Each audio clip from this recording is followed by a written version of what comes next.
and things as we look into the road to 2027. We'll continue part of that this morning, and our next guest, who will then converse with us around reshaping 2027. The headlines today are talking about just this, the DCP factor in the Mount Kenya political exodus. It seems that there's an exodus and people seem to be going somewhere.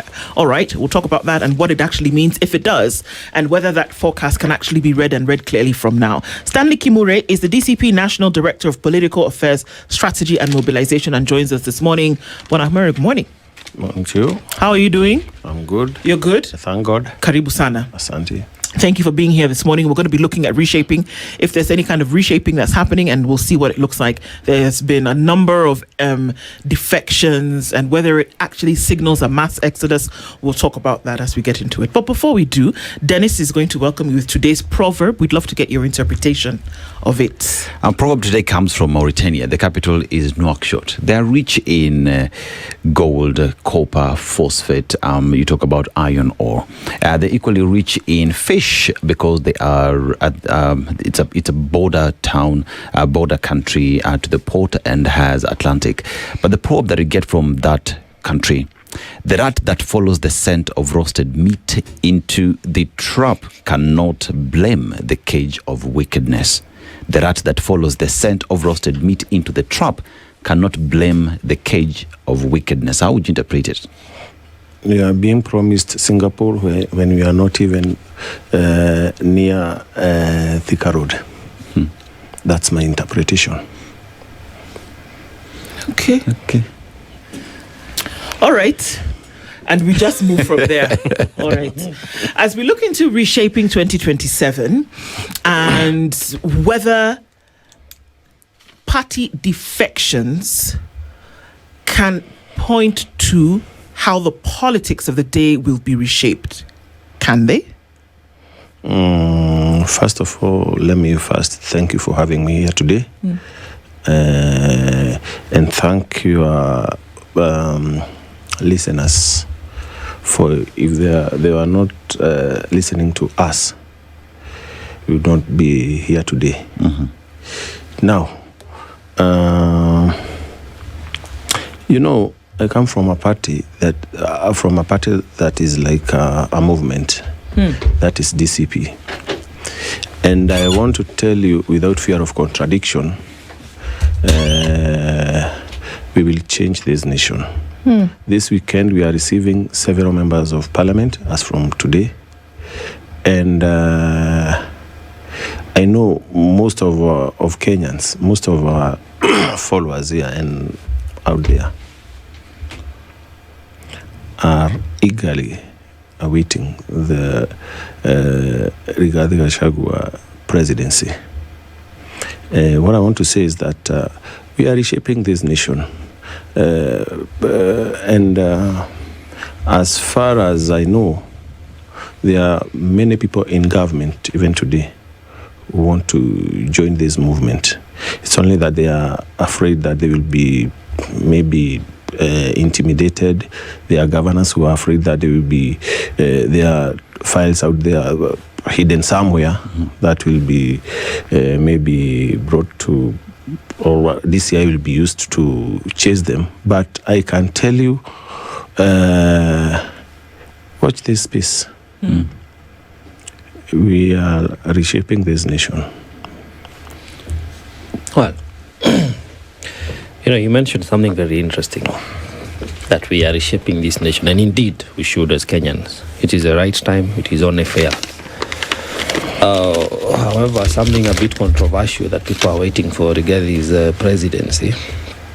He's an impeached person, and according to our constitution, once a person is impeached, they cannot, under any circumstance, become a president of this nation.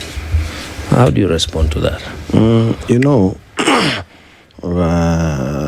My party leader, Rigathi Gachagua, went through legislative, which is parliament, which is National Assembly and Senate, and they indeed impeached him. But Constitution is very clear. He must exhaust all avenues, and that's why he's in court. So until that decision, that Parliament and Senate decision is upheld by judiciary, he can contest any seat. Yeah. I mean, we had Uhuru Kenyatta and William Ruto in 2013. They were not even in Kenya. They were in a place called they were taken in a place called The Hague, yeah. And they ran, and it is the same constitution we are having today. We are in Court of Appeal. We have not yet even reached to Supreme Court, and I tend to believe that we will not even reach there because that thing will be dismissed. I'm hoping so. Well, we wait and see because the matter is still in the legal process. But Uhuru and Ruto are subject to international laws. That's why they're facing the ICC. Here, the impeached Deputy President Gachagua is facing our Kenyan law. So a bit context. Now, political alliance is taking a higher escalation. You see, like you said, people will be there's an expected exodus of people moving from one party to another, from one alliance to the other. But of concern to many Kenyans, and what we are trying to understand is that what are we looking for as a country? What do we want to gain by going to the ballot of the 2027 in less than a year? Because today we have a president who was voted by Kenyans, majority of them, according to the law. And people are not satisfied by his performance. And the regime, people are saying this regime must go. And must go. Because if you're not delivering for Kenyans, you go home. We employ new people. But what are we looking for? Because if it is a party, we have over 100 political parties in this country. We're going to have... Currently, we have about 16, there about, or more than 10 definitely, presidential aspirants, governors, MPs, MCAs, senators, women reps.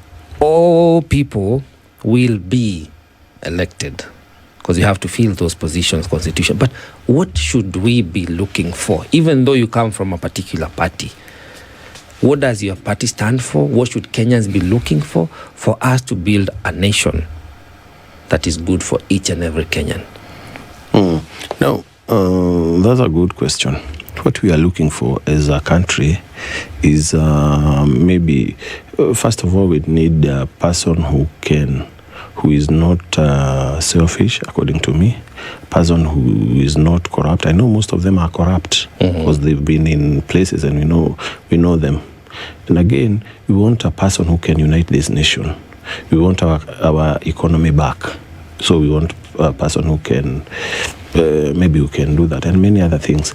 But most importantly, a person who can protect lives of the citizens. Right. Right now we have a person who doesn't care, who wakes up in the morning and orders police officer to shoot citizens' legs. We have a person who doesn't care whether a young person is killed or old or any other person. We have a careless regime. We have a person who is appointed by the president who is protecting goons. He's supposed to be protecting Kenyans, but he's protecting goons. That is now the Minister for Interior, and that's why we are calling him the Minister of Goons and State Terror and Coordination of Hooliganism. Right. I mean, we need to have someone who can protect lives of Kenyans, regardless of where they come from or which religion they belong. Yeah. Those are concerns for every other Kenyan in terms of misuse of security apparatus, insecurity in the country, goonism that we see being experienced. But whilst that is a concern, one asks the question just how exactly is then DCP, even as we see the movement of individuals from different parties coming to DCP, how is it going to address it? Because it is easy to throw shade at the other party because now it is the ruling party. But Kenyans as well are asking for proper plan, proper strategy on how that would be done. Because so far what many are hearing is just another talk in town. Let me tell you, there are things that I cannot say here because our opponents are listening. But I can tell you, we have a plan. And our party leader has shown by example of what we did in Olkalau, that people were allowed to elect people of their choice without interference. In fact, he ordered one of the seniors in the party not to be near Olkalau because he thought he was interfering with the by-election. That is to say, people will be allowed to elect people who can do exactly what I've said here. Our people will not elect people who are tainted, because those people who have they will come with money, big money, and bribe voters. Now, for us to be able to do that, we have to create a conducive environment. First of all, from nominations of a party, so that we be able to produce people who can deliver. Because many are asking then, if you talk about individuals who are tainted, does then your party leader come in as a tainted individual? Why do I say that? Because if you look at the formation of 2022 government, the Kenya Kwanza government through UDA, he was number 2. And immediately after that, during the Sufuria revolution, we saw what happened. He told Kenyans, I will wake up 5 in the morning, I'll wait for these people to come and demonstrate. And during that time, we saw journalists being beaten up, political opponents being beaten up. And that is credited to him. So when you talk about taint, does it come with that taint and the baggage that the UDA government, Kenya Kwanza government carries? Does it take the baggage as well? Let me first start with what you've said about Unga movement. By then I was treasurer in Azimio, Jubilee Party.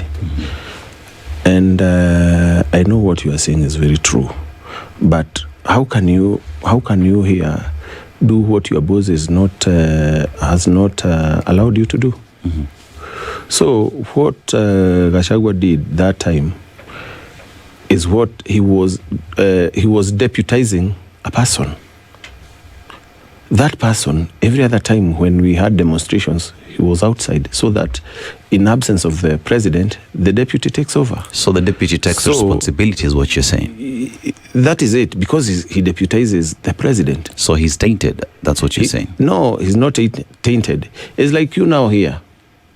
If your boss advises you or orders you to do this and this and that, you will do that. And don't forget that they were very new in office, both of them, and they had promised us so many things, and they wanted us to be seen as failures because they had there before defeated us. Now, the boss instructed his deputy to do what he wanted to do. So the deputy participated in what one would call an injustice and illegality against the law. So that means if we talk about extrajudicial killings and misuse of police as we speak today, at the time when the deputy was taking orders from the boss, he equally takes responsibility of an illegality that was given by the boss, is what you're saying. But no, when he realized that he was being used, you saw what he did during Gen Z's. The president called a press conference, and let me say, he called Gen Z's Mikora. But his deputy called his own press conference thereafter, something that has never happened, and said that they are our daughters and sons. And he said that we cannot be in this government that is killing its own children. That is 2024. But Yeah, it I'm takes talking about- responsibility of what Yeah, he did in 2022 is my question. That's what I'm saying. I'm talking about what when he realized that he was being used. There are things you do because you have been ordered to do, but it comes to a time when you say no. This is not going to happen. And that is what my party leader did. He is not tainted. Okay. Well, that is, we could argue about that, because today, your party leader, the impeached deputy president, says The second deputy president. he stands impeached. That's the second deputy president. I have no today clue about that. He says any police officer who takes an order that is not constitutional is responsible individually for the execution of that order. It is on the same breath Dennis is saying that the orders he took from, as you're saying, William, the outgoing president, William Ruto, he is responsible for executing those orders because he's a person who was in office. Because whatever good things may have happened then, he takes credit for them.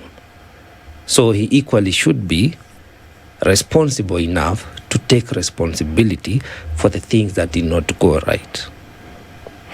So that we are able to use the same skill and apply it on other civil servants. Do you not agree? You know when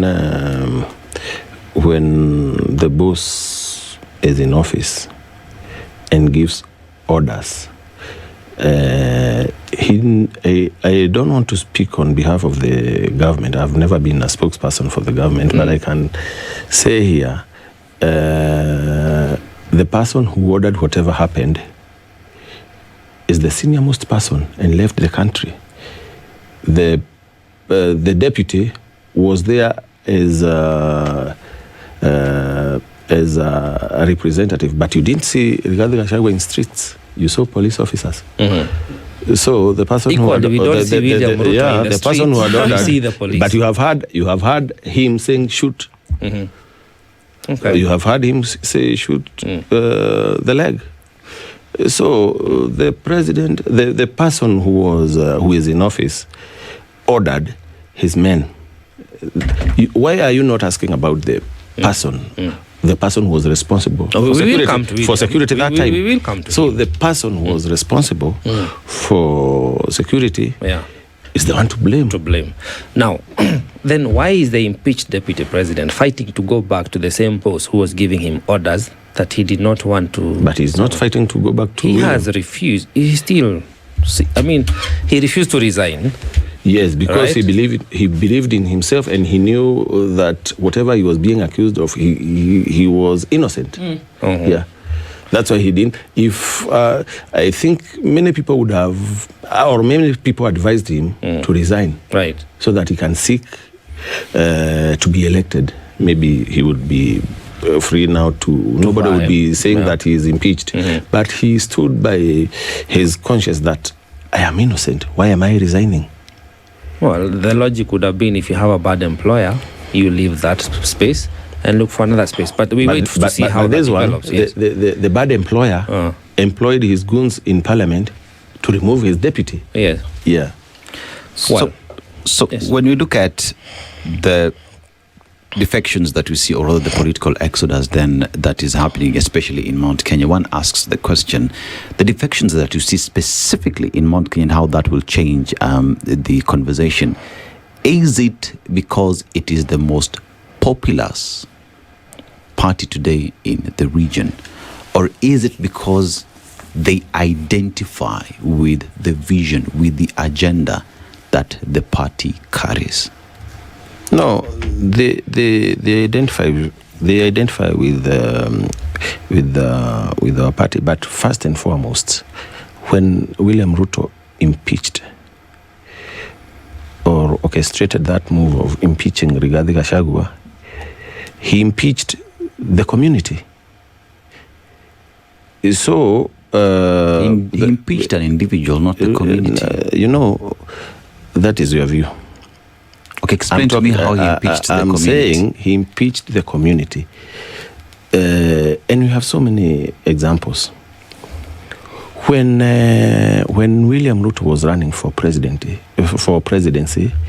and selected, because he's the one who selected Rigathi Gachagua to be his running mate, few people knew about Rigathi Gachagua. Is that not true? It is. He has even said that much. That no one knew him, right? Not for William Ruto. Yeah, William People Ruto. did not know him. But thereafter, before then, he was just a mere member of a one-term member of parliament. Thereafter, when he became the deputy president, we owned him. I was in Azimio myself, but when he was elected, I didn't shift from Azimio to that party. Then, when he was impeached, we felt that like, why is William Ruto doing this? Maybe he would have allowed him to finish his term. Then he moves him from, or maybe he refuses to appoint him again, to select him again, and choose another person. Now, the reason as to why I'm saying that is because if you look at how things are now, that party that is led by DCP party leader, my 2027 presidential candidate, Rigathi Gachagua. If you look at where he is, he has support, a big following, is from the mountain. And that's why I'm saying when William Ruto impeached Rigathi Gachagua, he impeached the community, the entire community. Yeah. You see, Deputy President, second Deputy President, impeached Deputy President Rigathi Gachagua, was Deputy President for the Republic of Kenya. He was elected to serve into that office as Deputy President for the Republic of Kenya. The impeachment is one of the processes that Kenyans prescribed upon themselves through the Constitution of Kenya 2010. An impeachment of an individual does not represent an impeachment of a community, because if you speak like that, remember in 2022, Mount Kenya gave the opposition at the time, Raila Odinga, over 1 million votes. So where do you leave the 1 million people who voted for the opposition if you say that Rigathi Gachagua's impeachment is an impeachment of an entire community? The same people who from Mount Kenya, 1 million from Mount Kenya, who voted for Raila Odinga, are the same people who had there before refused to elect Raila Odinga. And refused Rigathi Gachagua. It is because of one Uhuru Kenyatta. Again, a person from that region. You need to know that right now, where William Ruto has following, much following, is Rift Valley, where he comes from. I don't want to preach tribal politics here, but we are in this nation. For example, Wiper Party, where is its support base? Is it not Ukambani? When we were in Jubilee, when we were with Ruto, 2013, 2017, 2022, our support base was Mount Kenya and Rift Valley. Same case with Raila Odinga. And Raila Odinga, Nyanza. Right now, as we speak, politically speaking, Matiang'i has his base in Kisii, Kisii, Nyanza, I don't know, Nyanza, Kisii, whatever. So that is the politics of this nation. Well, I have questions, but let's take a break. We come back. Because we want to look at a number of things. Because in all of this, some of the questions then that need to be asked is that as people play this monopoly and divvying up the nation, what happens to the very basic that Kenyans continue to ask for from good leadership? That it seems as though personal vendettas are flying about. People want to show one or stick one up to the other person. But then there's a whole group of people who are saying, for goodness sake, what we're looking for is somebody who's going to come in and actually lead the country, keeping up the politics of 2027. And it seems that a lot of this is based on individuals, personalities, personal vendettas, and who wants to divvy up the nation in one way or another. But the question then comes in, even as everybody is trying to sort out whatever it may be for them, political expediency, Kimure, who is answering for the people of Kenya? Sorry? Who is answering for the people of Kenya?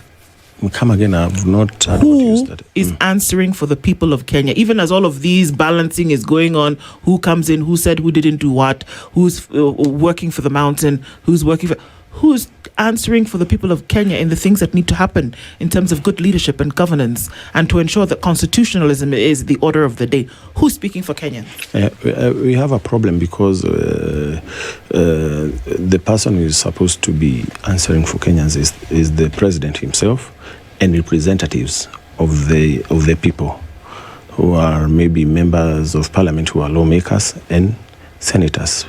But maybe I don't want to say that they have failed to do what they are supposed to do, but that is the correct position. So you're saying they failed? They have failed. Okay. Yeah. Now, Kenya faces a problem whereby you vote out somebody, but we're not really cautious about who we're bringing in. So we take the sword only goes and slices in one direction and doesn't slice back in terms of bringing in the person or the persons who are actually going to do the job right. Now, who is going to do the job right? Because we would have started to get some indications of people who are really interested. I mean, you've told us that you can't tell us what the plan is because, somebody is likely to copycat kind of phenomenon. Okay.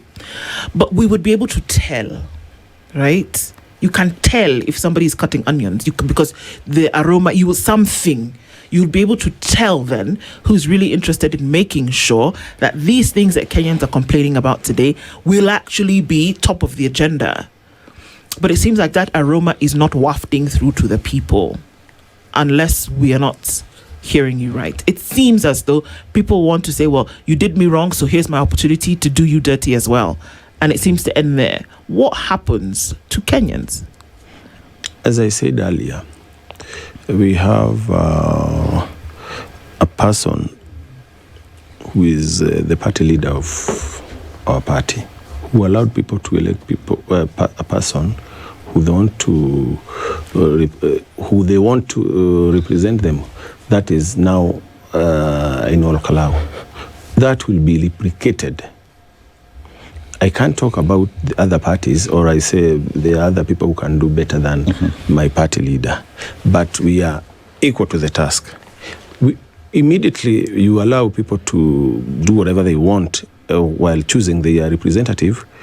You will have leaders who will have Kenyans at heart.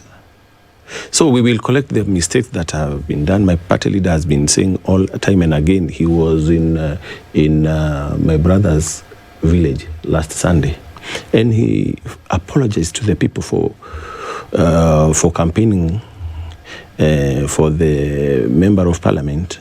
The member of parliament, he went there, talked to the people,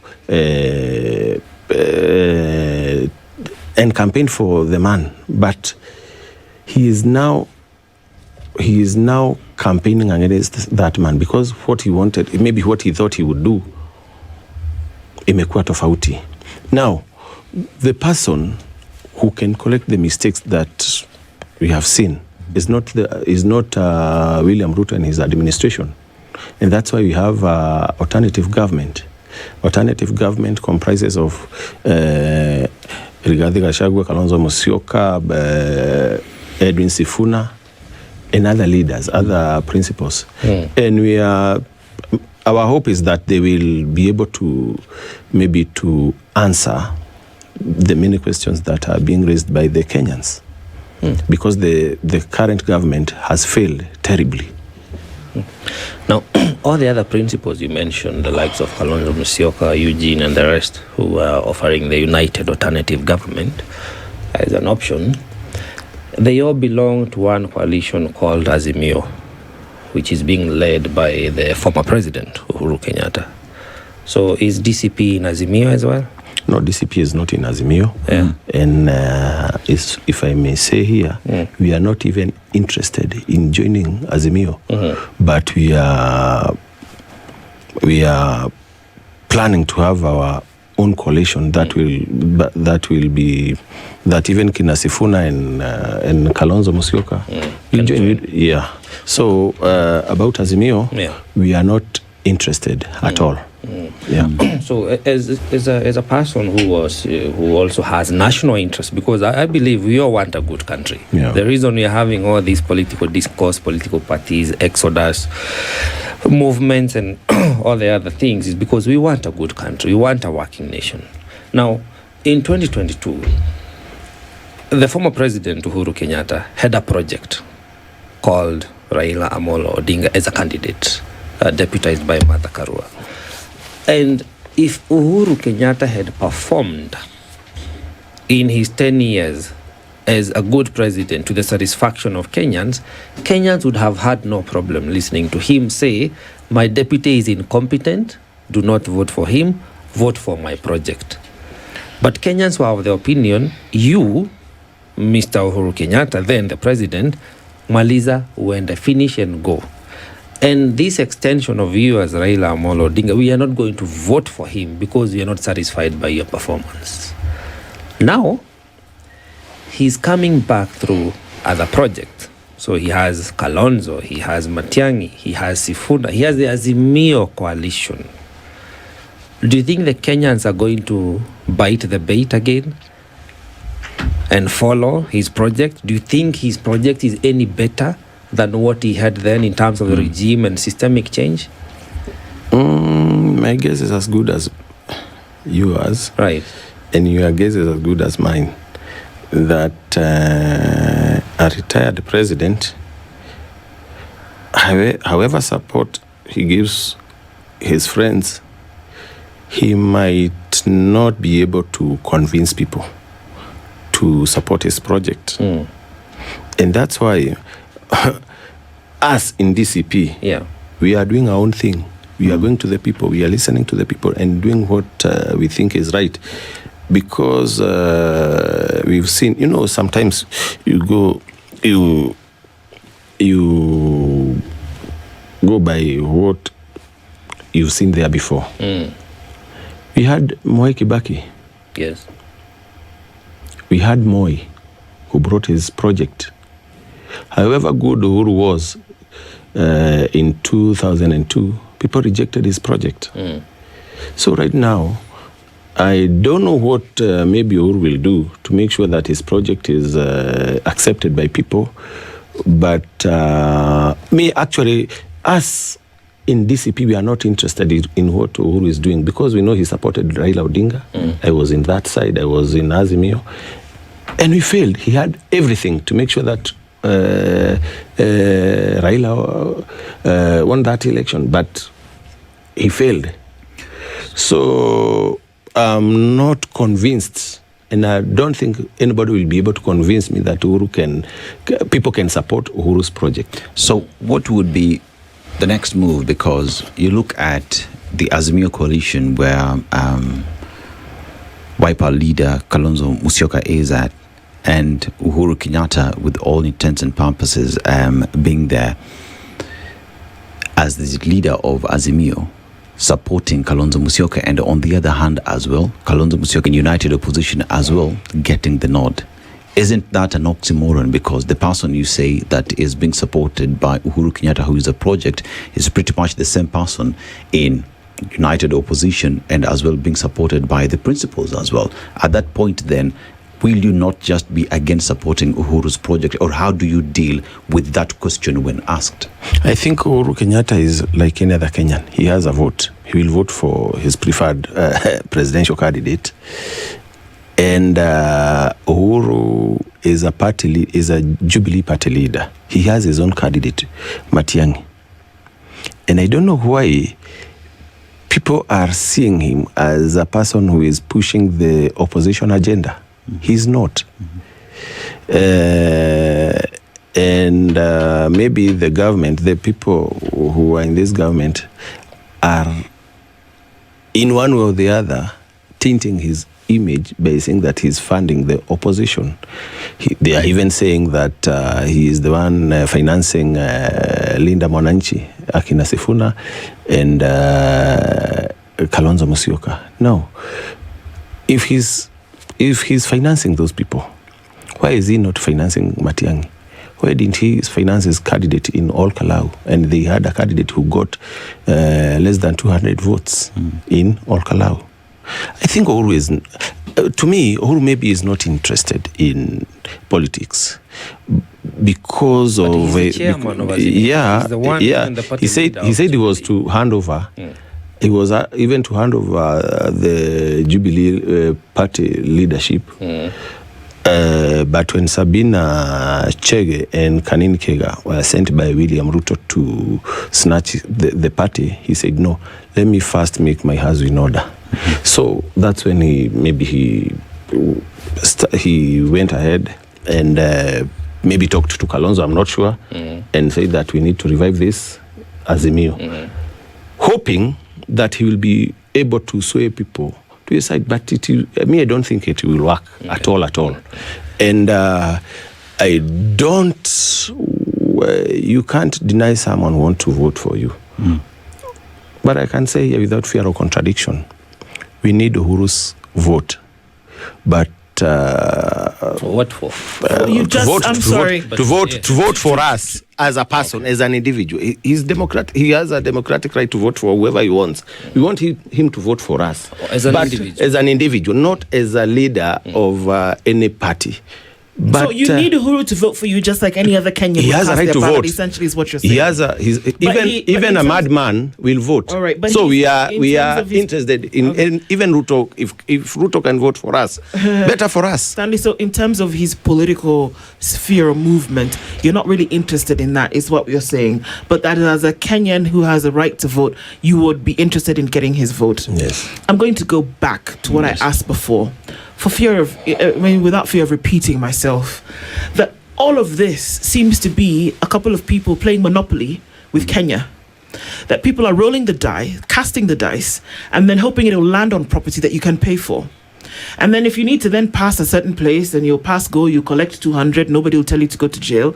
It just seems as though people are divvying up the spoils without realizing that the people of the country, 55 million, and maybe remove a few for the people who are playing this game, without realizing that people are actually looking for an opportunity to be part of progression of a country from one place to another.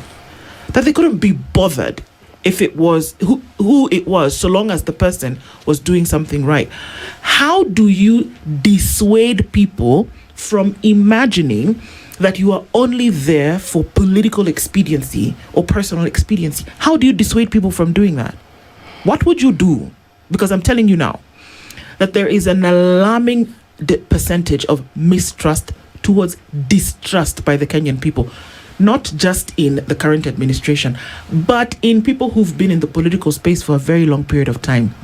And Kenyans are saying, for goodness sake, for once, can we just get things right?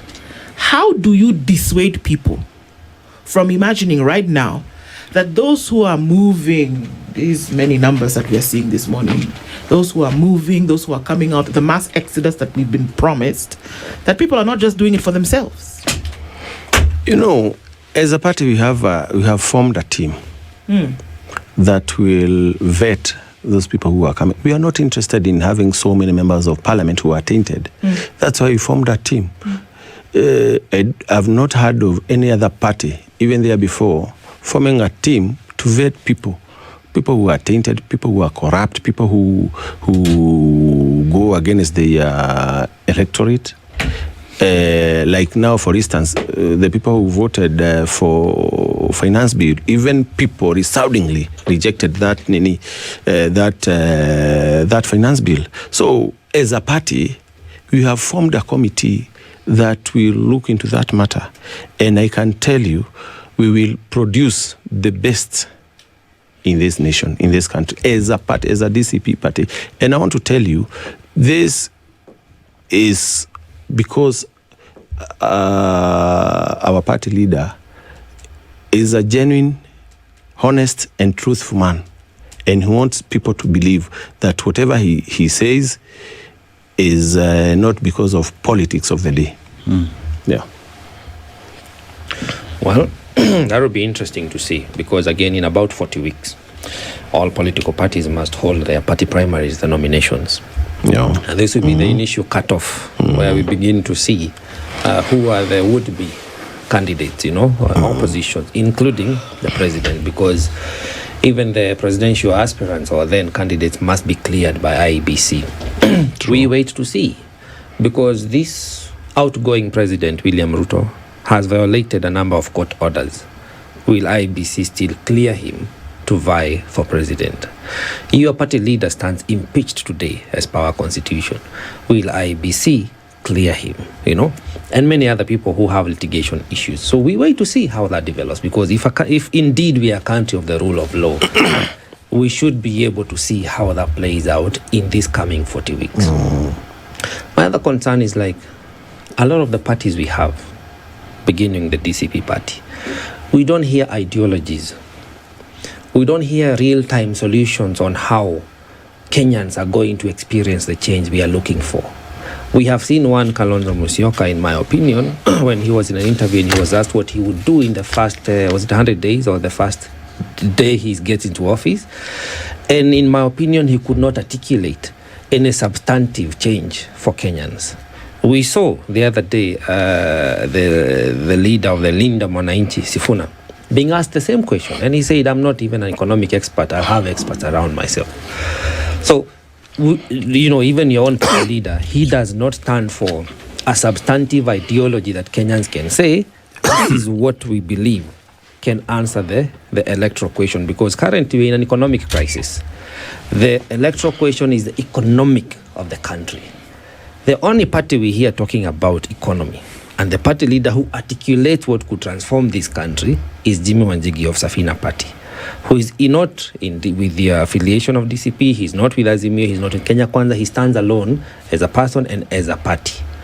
Do you think it is time for us, even as you vet aspirants, converge around an idea that can convert this country to the nation that we want to see, such that even parties like DCP, which do not have an economic idea yet for the nation, can fold and join other parties who are more inclined and well articulated on the idea on how to transform this country economically? Let me say that DCP has an economic idea, but DCP can't do that or can't do anything if William Ruto is in office. That's we are saying.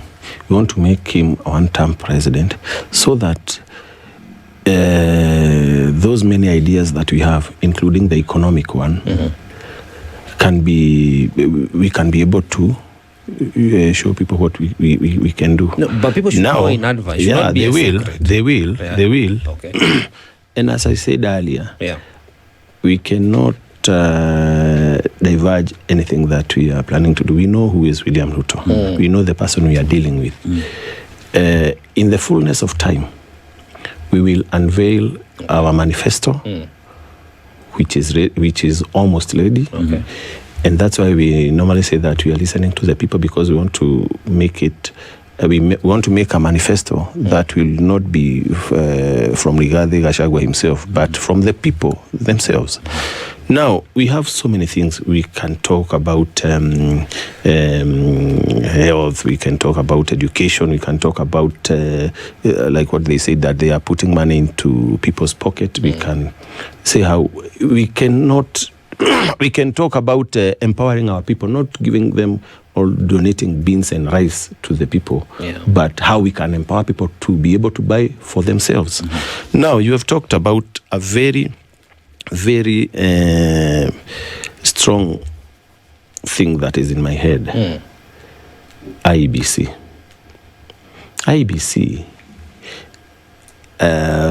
We are very much aware that the chairman didn't apply for that position. It is in public domain. But he was vetted by Parliament. He was vetted, and he was asked to go to the YouTube, and he said that. So that is not a person who was interested in that seat. He was poached because he was, I think, county secretary of, I think, deputy state house controller, the former governor for Turkana. So, as a person, I believe he was put there by his masters to execute only one thing, not to preside over a peaceful election or whatever, but just to declare William Ruto president, regardless of how many votes he will get. In that, and we are coming to that as we progress with this whatever, because it is not the entire commission we have a problem with. It is the chairman himself, and we are saying he needs to resign. And we have another person in that office. We don't want the entire commission. You know, if now we start fighting the IEBC itself, William Ruto will be very happy to disband it, so that we can have another. We can have another like 2 or 3 years. Having William Ruto in office, because William Ruto knows very well that if we start that process of forming another commission, it will take more than 2 years, and he will still be the president. So we are not talking about the entire commission. We are talking about one chairman, IBC chairman. You have talked about Kalonzo. Yes. And I want to tell you, Kalonzo is a former vice president. He has served in this country for more than 40 years as a member of parliament, as a minister, as a vice president, and as a leader of a political party. I think Kalonzo has his own ways of doing things. That's all I can say about Kalonzo. And the former vice president Kalonzo Musyoka is one of our serious contenders of presidency. So let's wait and see. I mean, I still want to go back to IEBC. You've talked about resignation of kicking out the chairperson ahead of before the next general election. And that notwithstanding, then where does that place the reason to win that DCP had in Ol Kalou? Was that as well? Sorry. The reason to win in Ol Kalou being handled by IEBC, is that valid given the fact that the same chairperson went through the same process? Yeah, we know they wanted to manipulate the process, but people rejected. So that win is valid. People rejected whatever they wanted to do. You saw them barricading the roads leading to polling stations when they realized that IBC and state machinery. In a minute. We are in a minute. Will DCP go to elections if Ethicon is not kicked out? We will go. We will go. We cannot boycott elections. We will go, but we will prove wrong. And that's why we are saying, you have so many alternatives. We will go to elections, but we are saying our people, we are advising our people to do the Ol Kalou way, to read the Nyandarua Bible and Ol Kalou verse, that vote wisely and protect your vote. All right. Stanley Kimure is the DCP National Director of Political Affairs, Strategy and Mobilization, and we'll be talking about reshaping 2027. Thank you very much for joining us this morning. And, of course, more conversations to continue. Good morning. Situation Room